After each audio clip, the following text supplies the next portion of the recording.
नमस्कार दोस्तों, मैं तरुण शर्मा स्वागत करता हूं आपका अपने YouTube channel real law vlogs में। आज मैं आया हूं मध्य प्रदेश क्षेत्र के दतिया जिले के सेवड़ा तहसील में, जहां हम आपको आज लेकर चलेंगे एक बहुत ही पवित्र धाम की ओर, जिसका नाम है सनकुआ धाम। ये वाला जो धाम है ये जाना जाता है बहुत पुरानी ऐतिहासिक कथाओं के लिए। इसका संबंध मराठा और मुगल काल के जो राजा महाराजा थे उनका जब यहाँ शासन काल और प्रभाव था उनसे भी जुड़ा हुआ है, और यह स्थान ब्रह्मा जी के मानस पुत्रों से भी जुड़ा हुआ है। अगर आपको शहर की भागा दौड़ी से दूर रहकर कुछ समय के लिए सुकून, शांति और प्राकृतिक सौंदर्य का आनंद लेना है तो इस जगह पर आपको ज़रूर आना चाहिए। वीडियो को पूरा देखना, क्योंकि एक बार आप जब ये पूरी जगह घूमोगे तो आप इस जगह पे आना ज़रूर पसंद करेंगे। बिना यहाँ पर आए फैमिली ट्रिप लगाए आप रह नहीं पाएंगे, ये मेरी गारंटी है। तो वीडियो में चलिए चलते हैं साथ में और आपको घुमाते हैं सनकुआ धाम। जो मेरे पीछे आप देख पा रहे हो ये झरना।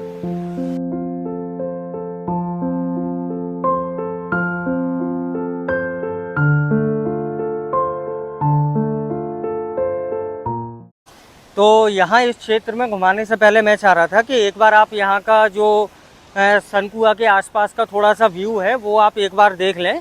तो अभी मैं जिन पहाड़ों पे खड़ा हूँ ना, अभी क्या है, पानी काफ़ी स्तर कम हो चुका है, लेकिन अभी जब बारिश बहुत तगड़ी हुई थी तो ये जिन पहाड़ों पे हम खड़े हैं ना ये पूरे डूबे हुआ करते थे। अब आप देखो यहाँ चारों तरफ आप देखिए, आपको यहाँ पर मंदिर ही मंदिर दिखाई देंगे। जो उस टाइम पे यहाँ के मतलब जो इस लोकल क्षेत्र के जो राजा महाराजा हुआ करते थे उन्होंने इन मंदिर का निर्माण कराया था। जितने भी आप देख रहे हो ये सारे के सारे मंदिर कम से कम 100 साल पुराने हैं, जितने आप ये देख पा रहे हैं। और ये जितने भी ये कटीले पहाड़ आपको दिखाई दे रहे हैं, सोचिए पानी का स्तर कितना ऊपर होता होगा, क्योंकि ये सिंध नदी बह रही है। और आपको इस सनकुआ की एक खासियत मैं बताऊं तो सनकुआ का जो यहाँ इस क्षेत्र में जब ये सिंध नदी आती है तो इसको बोला जाता है भारत की सारी नदियों का भानेज, यानी कि भांजा। ये इसको एक उपाधि प्राप्त है इस धाम को बहुत विशेष तौर पे, क्योंकि सिंध नदी जैसे इस क्षेत्र पे आती है तो वो सारी नदियों का जो भांजा है, जिसको हम लोग बुंदेलखंडी में कहते हैं सारी नदियों का भानेज, उस रूप में जानी जाती है। तो आपको ये छोटे छोटे जो अंदर जाने के रूम टाइप दिखाई दे रहे हैं ना, ऐसे ही उस झरने के नीचे बने हुए हैं, जहाँ पर कहा जाता है, क्योंकि वो एक पहाड़ हुआ करता था, अंदर गुफा टाइप थी, अंदर बैठने के स्थान हुआ करते थे। तो उसी के अंदर बैठकर ब्रह्मा जी के 4 मानस पुत्रों ने यहाँ पर बहुत घोर तपस्या करी थी और इस स्थान को पावन किया था। यहाँ पर कुछ बहुत फेमस मंदिर भी हैं और गौमुख वगैरह भी है। तो अभी हम लोग आगे चलेंगे तो आपको वो भी यहाँ से हम लोग दिखाते हैं।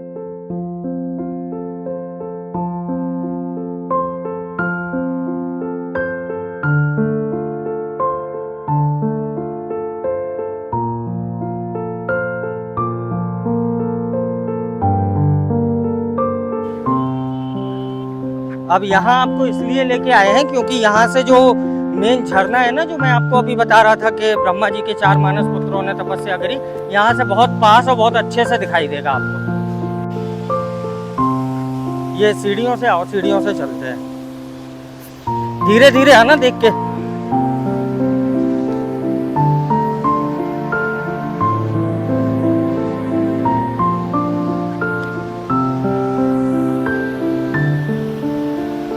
अरे वाह यार, वाह यार, वाह।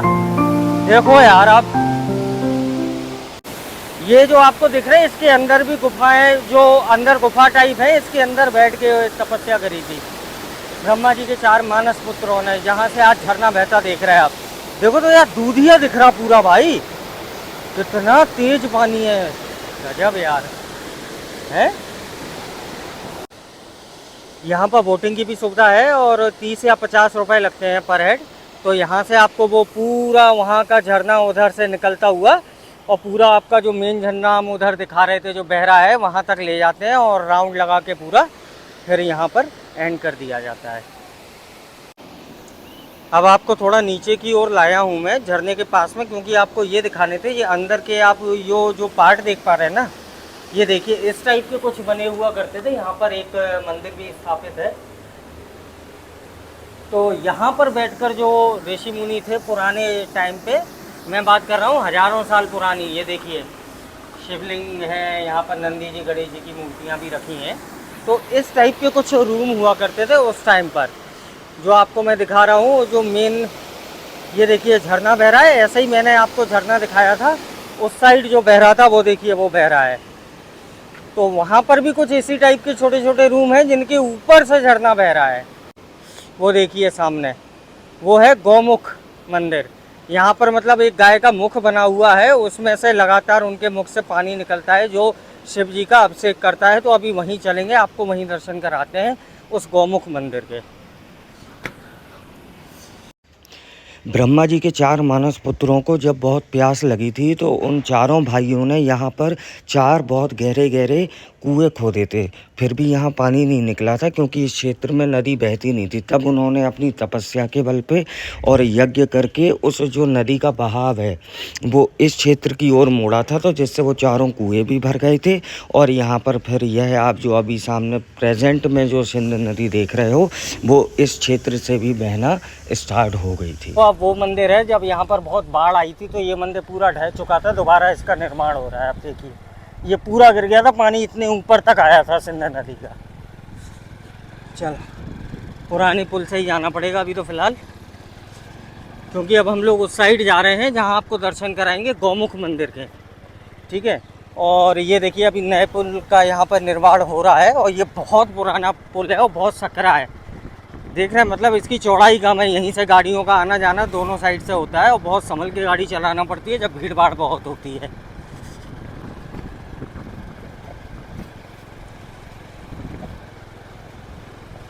एक तो बहती हुई नदी है ना, तो वो पानी देखो नीला हरा बिल्कुल साफ़ सुथरा दिख रहा है। अगर ठहरा हुआ पानी होता तो ज़्यादा बेकार हो जाता। अब सोचो यार, उस टाइम पे तो ये पहाड़ दिख रहे सूखे पूरी भर के जाती थी यार वहाँ तक, उस कोने तक नहीं पूरा, मतलब तो कम हो गया पानी का स्तर। नहीं तो बताओ, ये आप पहाड़ के जो अंदर की चट्टानें, इनकी डिज़ाइन देख के समझ में आ रही कि हाँ भैया पानी इनके ऊपर से बह के निकलता था भैया किसी टाइम में, जब बहुत ज़्यादा ओवरलोड हो जाती है ये सिंध नदी। गाड़ी अभी हम लोगों ने यहाँ रख दी है पीछे को, क्योंकि अब यहाँ से तो नीचे ही हम लोगों को पैदल जाना पड़ेगा और बहुत ज़्यादा दूरी है। आप देखो उधर पूरा बना हुआ है वो गौमुख मंदिर, जहाँ आपको लेकर चल रहे हैं हम लोग। और ये चट्टानें आज सूखी हैं इसलिए देखने में लग रही, तो सोचो उस समय नदी की गहराइयाँ कुछ इसी प्रकार हुआ करती थी कि अगर आप जैसे किसी चट्टान पे खड़े हो तो आपको लगेगा सेम स्तर पे होगी, बट ऐसा नहीं है। अगली बिल्कुल और नीचे है चट्टान, कहीं ऊपर है, इन सब पे होकर पूरा पानी सिंध नदी का जाया करता था। अब हम लोग जहाँ खड़े हैं वो झंडा आप लोगों को दिखाई दे रहा होगा, ये गौमुख मंदिर है जिसके नीचे अभी हम ले चलते हैं। एक बार और आप नज़ारा ले लो यहाँ से पास से झरने का, देखो आप कितना शानदार लग रहा है। और ये आपको अगर दिखाई दे रही हो कैमरे में जो हल्की हल्की बौछार जो धुएं के रूप में उठ रही है ना, क्या कमाल लग रही है। आप सनसेट या सनराइज़ के समय अगर यहाँ घूमने आएंगे तो भैया कोई भी शहर में आप वो आनंद नहीं ले पाएंगे जो इस प्रकृति में, प्राकृतिक सौंदर्य में जो आपको मज़ा, शांति और सुकून मिलेगा ना, वो कहीं नहीं मिलेगा। देखो आप, चलो भैया।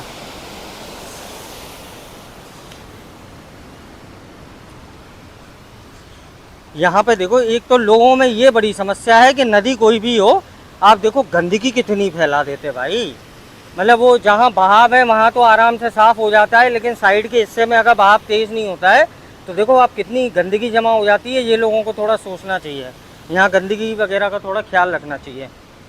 अब ये वो पोर्शन है जहाँ गौमुख एक्चुअल में है, जो शिवलिंग पर ऑटोमेटिकली पानी गिरता है। और वो देखिए आप सामने आपको वो गौमुख दिखाई दे रही होंगी, इनको देखो अभी शिवलिंग पे इनने लकड़ी और कपड़े के साथ फंसा दिया है। और इसमें ये जो सिंध नदी है, ये किसी को नहीं पता कहाँ से वो सोर्स है इस गौमुख का, जहाँ से वो पानी ऐसे गौमुख के थ्रू इस शिवलिंग पर पड़ता रहता है। हमेशा अभिषेक होता है, हमेशा।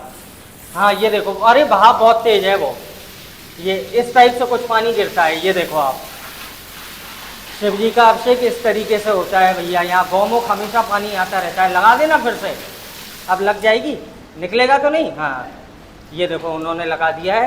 हर हर महादेव, हर हर महादेव, जय हो प्रभु, हर हर महादेव।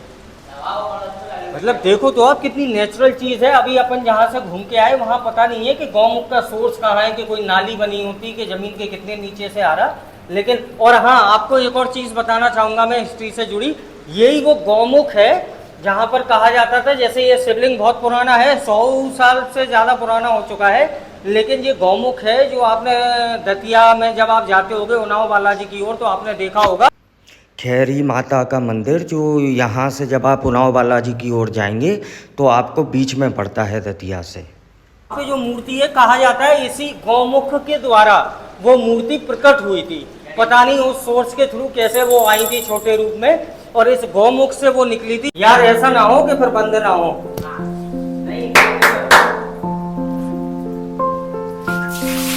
जय हो, हर हर महादेव, हर हर महादेव। आपको अभी ये दिखा दिया मैंने, गौमुख मंदिर है। यहाँ पर ये पूरा आपको प्रांगण दिखा दिया किस टाइप का ये मंदिर का क्षेत्र बना हुआ है पूरा का पूरा। तो ये आप देख पा रहे होगे। अब यहाँ से ले चलते हैं आपको आगे। तो वहाँ पर जो आपको जितने भी बाहर साइड को मैंने छोटे बड़े मंदिर दिखाए थे, जो इस प्रांगण में जो आप जैसे सामने दिखाई दे रहे होंगे कुछ, वो राजा महाराजाओं ने बनवाए थे। यहाँ पे क्या था देखो, जब मुगल वगैरह भी जब आए थे ना,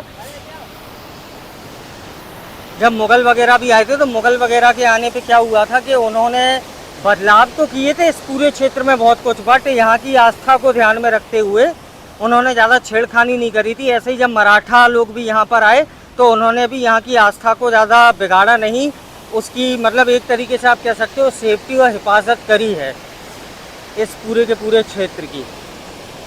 ठीक है। और यहाँ के जो लोकल राजा हुआ करते थे, जब उन्होंने यहाँ शासन किया तो उन्होंने इसके निर्माण कार्य को काफ़ी और ज़्यादा तेज़ी से, और ये मंदिर वगैरह ये सब इस क्षेत्र के आसपास विकसित कराए थे। क्योंकि भैया अब जब ब्रह्मा जी के 4 मानस पुत्रों ने यहाँ इनके अंदर बैठकर तपस्या करी है सालों सालों, तो वो कितना पवित्र स्थान ही होगा, अपने आप में कुछ कहने की ज़रूरत नहीं है। यहाँ पर आकर आपको बस इस खूबसूरत झरने का आप तो आनंद लीजिए, यहाँ के मौसम का, ठंडी ठंडी हवाओं का और सुख शांति का, वो अलग ही फील है। फैमिली ट्रिप के लिए तो एक नंबर जगह है, तो यहाँ बिल्कुल आएँ, ज़रूर आएँ। इसी गौमुख के बगल से एक और माता का मंदिर है, थोड़ा यहाँ और सोच रहा हूँ आपको दर्शन करा दूँ। छोटी सी माता है, गणेश जी हैं, गणेश जी है, माता नहीं है। शिवलिंग है, गणेश जी विराजमान है। और सोचो जब ये पूरी उफनती है ना नदी, तो आपको ये जितने मंदिर दिखाई दे रहे हैं ना, इस झरने की वजह से पूरे के पूरे भर जाते हैं। भर जाते हैं इन द सेंस मैं ये नहीं कह रहा हूँ कि इनके ये नीचे नीचे तक पानी होता है, ऊपर टॉप के ऊपर से पानी बहता है। जैसा आपको वो झरना दिख रहा है उसके अंदर आप जा नहीं पा रहे, ऐसे ही सोचो अगर नदी इसके ऊपर से बहने लग जाए तो ये हिस्सा भी दिखना बंद हो जाएगा। तो ऐसे ही कुछ स्थान है, इतनी ऊंचाई से भी बहती है यहाँ सिंध नदी। जो वीर सिंह जी देव थे, जिन्होंने पुराना किला या ओरछा के राजा भी जो हुआ करते थे, उन्होंने जो पूरे 50-52 इमारतों की पूरे ओरछा क्षेत्र में, मध्य प्रदेश क्षेत्र में नींव रखने की जो संकल्प लिया था, तो अलग अलग किले जो उनने पूरे ओरछा और मध्य प्रदेश में बनवाए थे। देखो वो सामने जो किला दिख रहा है, उन्हीं के जो अब आगे की जो पीढ़ी है, वंशज हैं, कुंवर घनश्याम सिंह जी बुंदेला, अब वो प्रेजेंट में वहीं रहते हैं उसी किले के अंदर। ठीक है। जो उन्हीं के आप कह सकते हो नेक्स्ट जनरेशन है, जो आपने देखा होगा वीर सिंह जी देव से चली आ रही है, ओरछा के राजा से चली आ रही है, वो उनका महल है। वहाँ पर क्या है आपको इसलिए नहीं दिखा सकते, पर्सनल रेजिडेंसी है, तो वहाँ घूमना अब ज़्यादा अलाउ है नहीं। तो अभी आपको जो मैंने पूरा सनकुआ क्षेत्र और सनकुआ धाम दिखाया है, जो अभी आपको, अब यहाँ से हम लोग थोड़ा आगमन कर रहे हैं। ऊपर पहाड़ी पर एक वनखंडेश्वर महादेव का मंदिर भी बना है, तो अब यहाँ से वहीं जा रहे हैं। तो आपको वो भी उस मंदिर के भी दर्शन करा ही देते हैं। यहाँ आए हैं क्योंकि काफ़ी माना हुआ मंदिर है, काफ़ी सिद्ध है, इसलिए चलते हैं वनखंडेश्वर मंदिर की ओर।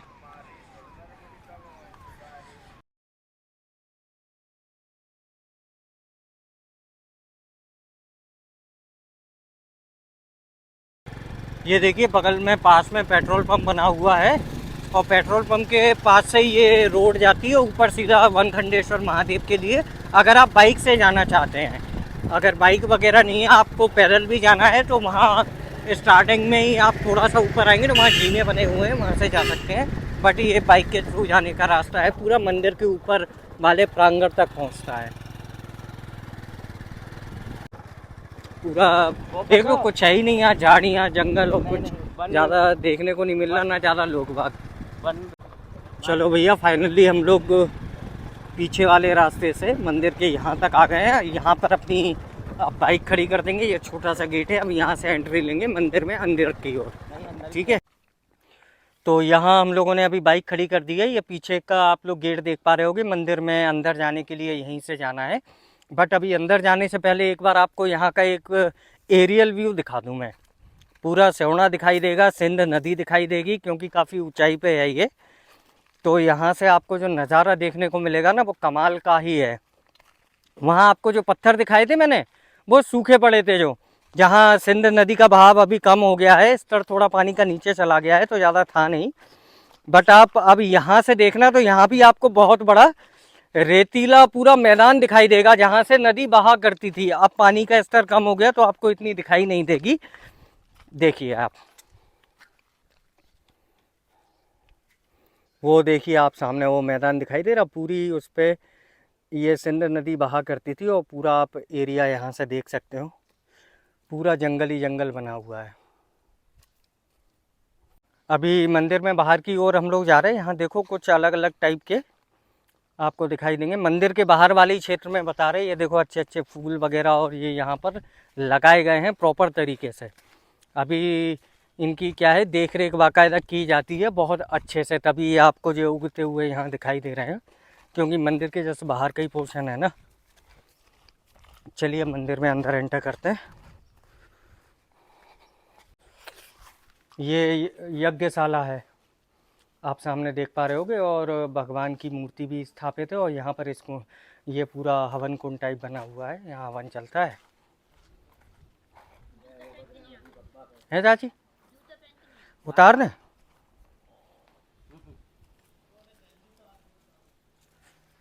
ये हमारे हनुमान जी हैं। जय श्री राम, जय हो प्रभु। ये हम आपको लेकर चल रहे हैं, ये वो मेन मंदिर है वनखंडेश्वर महादेव जी का। और देखिए आप, वो उनका जो शिवलिंग है, उनके चारों ओर जो एक तांबे की जो पूरी परत है वो लगा दी गई है।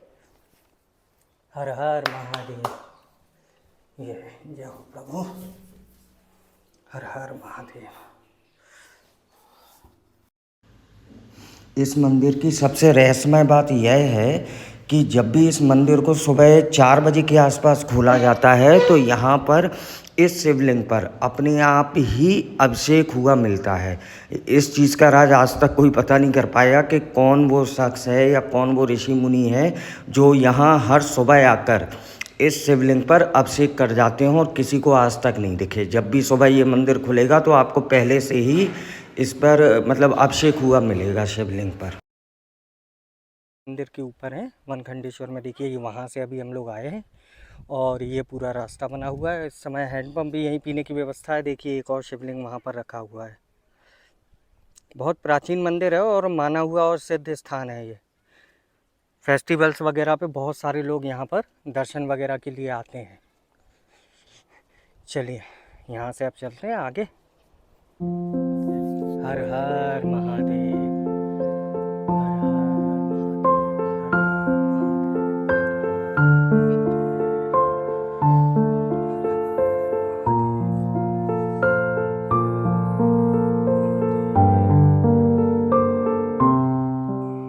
यहाँ पर क्या है, जैसे जैसे पानी का स्तर बढ़ता है वैसे वैसे ये मंदिर की जो ऊपर की चोटी है वो भी उसी हिसाब से थोड़ी थोड़ी बढ़ना स्टार्ट हो जाती है। वो देखो ऊपर की चोटी की बात मैं कर रहा हूँ। अगर जिस समय कहते हैं कि वो चोटी तक पानी आ गया, समझ लीजिए पूरा का पूरा सेवना जो है वो डूब गया। आओ आपको दर्शन करा देते हैं मैया के। जय हो मैया।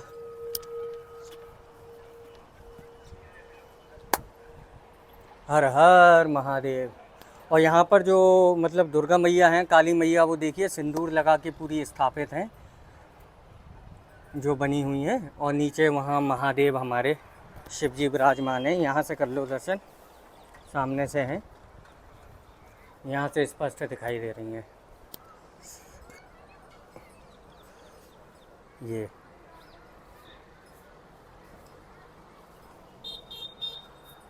जय हो मैया की।